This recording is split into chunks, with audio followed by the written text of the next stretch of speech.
Back then, black cars or dark cars could just kind of come up the back roads and scoop up children. And that was how I was apprehended.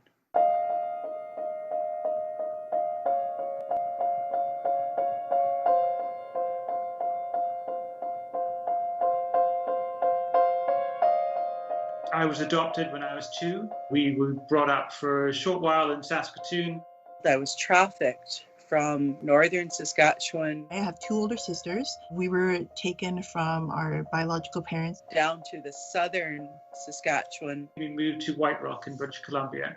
We went through 2 or 3 foster homes. We ended up moving to England. All the way to Ontario. We were adopted into a non-Indigenous household, which is about 3,000 miles away from our traditional territories.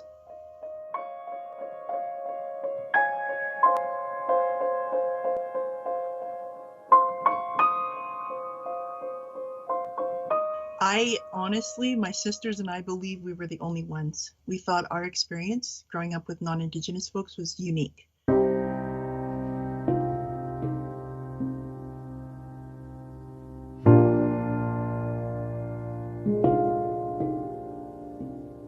The social services would write what they said was your story.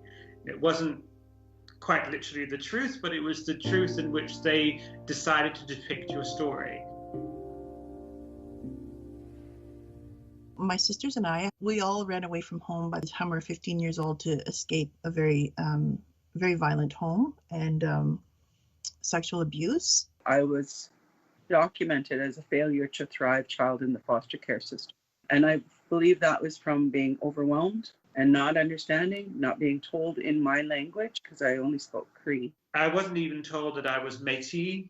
So because of that, I didn't really know a lot about things, and especially growing up as being very young in White Rock, and then again, England, it was even more far removed from where I was.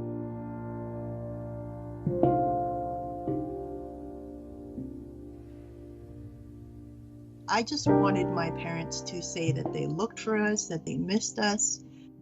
I think we were a painful reminder of what was taken away from them, and even that guilt that they were left with. And I find that, that's kind of straight across the board for a lot of biological families.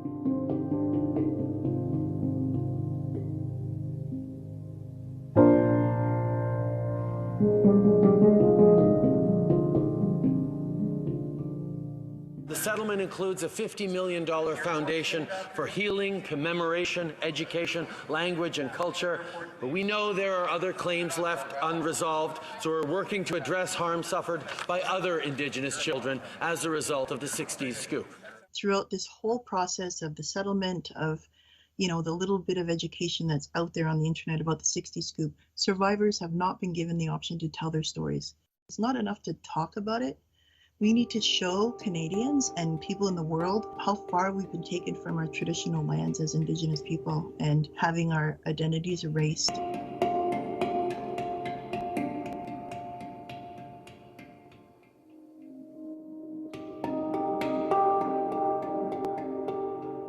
We are a people who have been here for thousands of years, and in a very short period of time were pulled up and ripped apart, and really the culture killed for very many people.